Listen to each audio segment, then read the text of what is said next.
তত্ত্বটা হলো সঠিক। ঠিক আছে, তাহলে তোমরা রেডি আমাদের লিস্টের পরের পিরামিডটা এক্সপ্লোর করার জন্য? খাফরার পিরামিড। এই দৈত্যাকৃতি সৌধের বিশেষত্ব কি? আচ্ছা, ভালো করে দেখলে বুঝতে পারবে এই পিরামিডের কেসিংটা কিন্তু রয়ে গেছে, যেটা সবকটা পিরামিডেই কোনো এক সময় ছিল। তাহলে কি এগুলো এলিয়েন তৈরি করেছিল? না না, এলিয়েন নয়। আচ্ছা, রামি আমাদের পৃথিবী পৃষ্ঠ থেকে প্রায় 100 ফুট নিচে খাফরার পিরামিডের গভীরে নিয়ে গেল। এটা এমন একটা জায়গা যেখানে আধুনিক বিশ্বের খুব কম জনই গেছে। তাই সত্যি বলতে আমরা বুঝতেই পারছিলাম না যে এরপরে আমাদের জন্য কি অপেক্ষা করে আছে। প্রাচীন মিশরীয়রা কার্ডবোর্ড ব্যবহার করত। আমরা বিশ্বাস করি এটা দীর্ঘ সময়ের জন্য রাজা খাফরার সমাধিস্থল ছিল। আর এখন এখানে জিনিসপত্র রাখা হয়। দেখো, ওরা এই পিরামিডটাকে রিস্টোর করছে জিমি, ওদের জিনিসপত্র দরকার। তাহলে আসল সমাধিস্থল অন্য জায়গায়? হ্যাঁ, রামি আমাদের আসল সমাধিস্থলে নিয়ে গেল, যেখানে একসময় রাজা খাফরার মৃতদেহ রাখা ছিল। আমি একটা বড় সিলিং দেখতে পাচ্ছি। ভাই, আমরা কিন্তু পিরামিডের অনেকটা ভিতরে রয়েছি। আমরা পৌঁছে গেছি। এই হলো কিং খাফরার আসল সমাধিস্থল।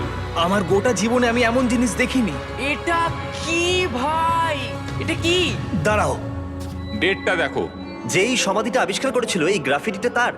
ও জানিয়েছিল যে ওটাকে ডিসকভার করেছে। হ্যাঁ, এখানেই তাহলে ফেরাওকে সমাধিস্থ করা হয়েছিল। এখানেই কিং খাফরাকে সমাধিস্থ করা হয়েছিল। এখানে শুলে কি ওনাকে অসম্মান করা হবে? এটা সম্মান অসম্মানের ব্যাপার নয়, কিন্তু এখানে একটা অভিশাপ আছে। কেমন অভিশাপ আছে এখানে?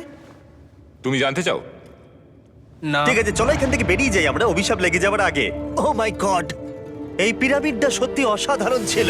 এই পিরামিডটা আমাদের অনেক প্রশ্নেরই উত্তর দেয়নি, কিন্তু হয়তো পরের পিরামিডগুলো আমাদের এই সমস্যার সমাধান করে দেবে, আর আমরা আমাদের প্রশ্নের উত্তর পেয়ে যাব। এই টুমটা হলো গড ওসাইরিসের, যেখানে খুব কম মানুষই Oh my God! এখন অব্দি আসতে পেরেছে। তাহলে আমরা এখানে কি করছি? আমরা ভাবতেও পারিনি পাতালের দেবতার সমাধি মাটির নিচে এতটা গভীরে অবস্থিত। ও ভাই না, এটা তো অনেক নিচে অবধি গেছে। আগে তুমি যাও কার্ল। ও মাই গড, ও মাই গড। আরে ও একটু আওয়াজ না করে নিচে নামছে কি করে? এটাই হলো এন্ট্রেন্স, কার্ল। হ্যাঁ, তারপরে এটা আন্ডারওয়ার্ল্ডের গডের এন্ট্রান্স। এটা তো অনেক বড় সিঁড়ি।